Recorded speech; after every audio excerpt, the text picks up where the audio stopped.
Hi, this is Dr. Ruhi Khan, herbal physician, thyroid specialist.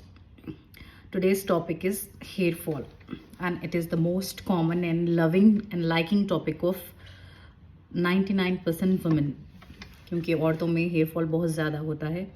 Endocrine disorders होने की वजह से हेयर फॉल ज़्यादा होता है. थायराइड होने की वजह से, पीसीओडी की वजह से, हार्मोनल डिस्टर्बेंसेस या डिलीवरीज के बाद, प्रेगनेंसीज, ड्यूरिंग प्रेगनेंसीज या after pregnancies, hormonal changes, menopause, menarche या ऐसे स्टेजेस में हार्मोन्स चेंज होते हैं तो उस वजह से हेयर फॉल ज़्यादा होता है. लेकिन अब तो सभी इस चीज़ का शिकार हो रहे हैं कि हेयर फॉल को क्या करें, कैसे रोका जाए. बहुत सारे आप सप्लीमेंट्स लेते हो, मेडिकेशंस लेते हो, बहुत सारे एक्सपेंसिव ट्रीटमेंट्स करवाते हो, बहुत महंगे महंगे शैम्पूस आप लेते हो, पार्लर्स में बहुत पैसा खर्च करते हो एंड अपने बालों को फिर से वापस पाने के लिए, अपनी खूबसूरती पाने के लिए, लेकिन कुछ हो नहीं पा रहा. तो रीज़न कहाँ है, आप कहाँ लैक हो रहे हो, किस वजह से आपका हेयर फॉल नहीं रुक रहा है. जैसे कि आप एक्सटर्नल ब्यूटी को ज़्यादा मायने रखते हो, उस वजह से एड्स और एडवर्टाइजमेंट्स की तरफ आप जाकर शैम्पूस एंड पार्लर में पैसे खर्च करना, या कोई थेरेपीज़ हो तो उन थेरेपीज़ में पैसे डालना, या एक्सटर्नल ट्रीटमेंट्स जो आपके सिर्फ स्कैल्प पर होते हैं उसमें आप हज़ारों रुपए खर्च करते हो, लेकिन वो सिर्फ टाइमिंग ट्रीटमेंट होता है, सिर्फ शो ऑफ होता है. चंद महीनों का, विद इन 6 मंथ्स आपके बाल अगर रीगेन भी हो रहे हो तो वो फिर से फॉल हो जाएंगे, वो पेड़ से गिर जाएंगे और आप फिर सही वही स्टेज तक आ जाओगे. तो हेयर फॉल पर बात करेंगे. हेयर फॉल के रीजंस क्या है, क्यों होता है. फर्स्ट पॉइंट रखूंगी, ये जेनेटिक डिसऑर्डर में का काउंट होगा. अगर जेनेटिक्स में आपके पेरेंट के बाल कमज़ोर है या कम है, या बैल्डनेस का शिकार है, या बहुत थिन हेयर है, तो अकॉर्डिंग टू एज फैक्टर आप एज के लिहाज से वही स्टेज तक चले जाओगे. कुछ भी करने से वापस नहीं आएंगे, थोड़ा बहुत मैनेज होगा लेकिन आप वही स्टेज तक वैसे ही बाल रहेंगे. लेकिन सीवियर एक्सट्रीम हेयर फॉल है, बाल आपके झड़ते ही जा रहे हैं, रुक नहीं रहे हैं, आप लाख कोशिशें कर रहे हैं, तो आपको डायग्नोसिस की तरफ भागना है, ना कि एक्सटर्नल ब्यूटी या एक्सटर्नल ट्रीटमेंट की तरफ. जैसे आजकल पीआरपी बहुत चल रहा है. मैं ये नहीं करूँगी, मैं किसी ट्रीटमेंट या थेरेपी या कोई डॉक्टर को मैं ब्लेम नहीं करूँगी. ये आपकी जिम्मेदारी है कि आप क्या अपने लिए सेलेक्ट करते हो, क्या अपने लिए चूज़ करते हो. तो ये एक अवेयरनेस वीडियो है, इसमें मैं तमाम बातें रखूँगी. एक्सटर्नल ट्रीटमेंट कराने से सिर्फ एक्सटर्नल ब्यूटी मिलेगी, वो चंद रोज़ की होगी, टाइम बिंग होगी, उसके बाद आप बिल्कुल वही स्टेज पे चले जाओगे. तो आपको करना क्या है, अगर आपको 1 महीने से ज़्यादा हेयर फॉल नज़र आ रहा है, एक्सट्रीम आपके बाल झड़ रहे हैं, first major reason dryness of your body, dryness of scalp. Second, अगर आप लगातार 2-3 महीनों से कोई बीमारी का शिकार हो रहे हो, या आपके जिस्म में कोई ऐसे इंटरनल चेंजेस आ रहे हैं जो कि एंडोक्राइन चेंजेस है, या आपकी बॉडी माइनर इन्फेक्शन का शिकार है, या आप थायराइड पेशेंट हो, या पीसीओडी पेशेंट हो, या रिसेंटली आप बेबी डिलीवर कर चुके हो, या प्रेगनेंसी में हो, तो इन केसेस में आपको हो सकता है. जब आप इस चीज़ का शिकार होंगे तो आप पहले तो अपनी बॉडी की जांच पड़ताल करोगे कि आपकी बॉडी में क्या खराबी चल रही है. इसके लिए आपको कंप्लीट ब्लड पिक्चर करवाना है.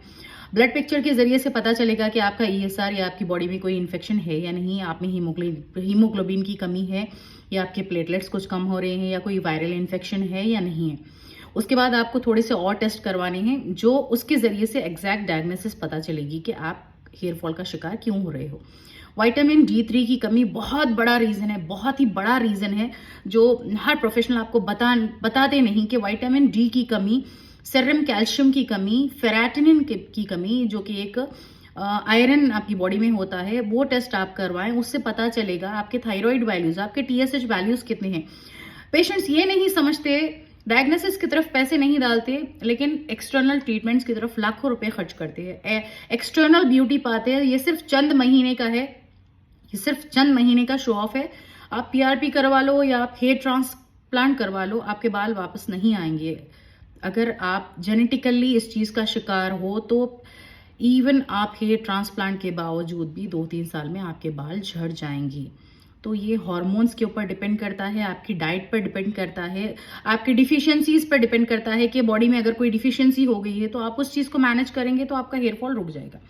तो ऐसी चीज़ में आप पेशेंट को पहले ये सजेस्ट करिए, अगर आप डॉक्टर हो या कोई नॉर्मल इंसान भी मेरा वीडियो सुन रहा है, तो आप ये चीज़ पहले मेंशन कर लीजिए, आप पहले पेन पॉइंट कर लीजिए. आप नोटिस कर लीजिए कि आपको ये टेस्ट करवाने हैं, ये टेस्ट करवाए बिना आप कोई ट्रीटमेंट स्टार्ट नहीं करोगे। हाँ, ये टेस्ट करवाने के बाद अगर आपके वैल्यूज़ बिल्कुल नॉर्मल है तो next you can move to the external treatment. I will not deny and I will not resist for the following treatments what you are following nowadays, like PRP and external laser therapies, and what are the other treatments to regrow the hair. So first of all, you have to go for the diagnosis that your body is lacking vitamin D3, serum calcium, ferritin, iron levels, HB levels। अगर आपके proper है तो आप ये treatment की तरफ जाइए। अगर इसमें कमी है, आपके थायराइड इम्बैलेंसेस है, if you are a PCOD patient, if you are a diabetic, and अगर आपको नींद की कमी है, आपको पता है, ये आपको पता होगा कि आपके लाइफस्टाइल कैसी है, आपकी में नींद की कमी है, ये डॉक्टर को पता नहीं चलेगा, ये थेरेपिस्ट को पता नहीं चलेगा। तो आप रेस्पॉन्सिबल हो ये तमाम चीज़ों के, आप किस चीज़ का ट्रीटमेंट सेलेक्ट करते हो। तो हेयर फॉल जब भी हो, पहले अपनी ग़िज़ा पर तवज्जो दे, अपनी डाइट पर तवज्जो दे, अपनी नींद पर तवज्जो दे। थोड़े दिन ट्राई करें, 15 से 20 दिन कोशिश करें कि अच्छी से न्यूट्रिशन वाली ग़िज़ा लें, नींद मुकम्मल करें।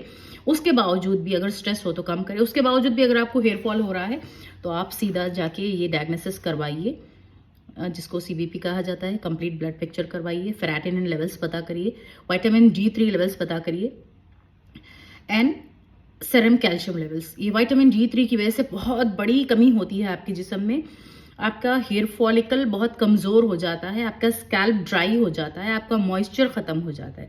तो इन डायग्नोसिस को मुकम्मल करने के बाद आप एक काबिल डॉक्टर से रुजू करिए। उसके बाद आप न्यूट्रिशनल सप्लीमेंट्स ले सकते हो, अपनी ग़िज़ा में ये चीज़ें ऐड कर सकते हो।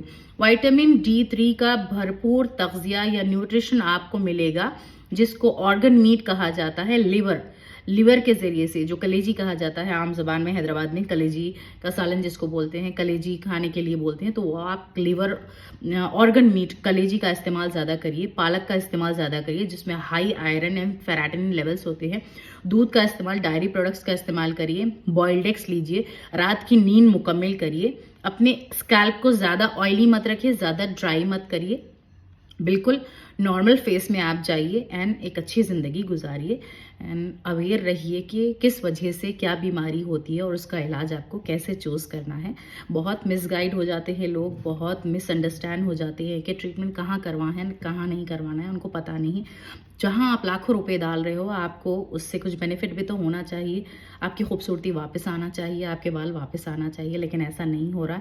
6 महीने के बाद वही पेशेंट्स फिर रोते धोते हमारे पास आते हैं कि मैडम हमने वहाँ 2 लाख खर्च किए, मैडम हमने वहाँ 2.5 लाख खर्च किए, लेकिन हमारे बाल वापस नहीं आए, हमारे बाल पूरी तरीके से चले गए एंड उसके साइड इफ़ेक्ट्स हमारे चेहरे पे हुए, हमारी बॉडी पर हुए। तो ऐसी बेवकूफ़ी मत करिए, एक काबिल डॉक्टर से आप रुजू करिए, एक काबिल क्लिनिक से आप राब्ता पैदा करिए। आप तमाम इंक्वायरी अगर इसके मुतालिक कुछ करना हो तो आप Zara herbal multi speciality clinic contact कर सकते हो। और इसी के साथ मुझको अपनी दुआओं में याद रखिए। अल्लाह हाफ़िज़।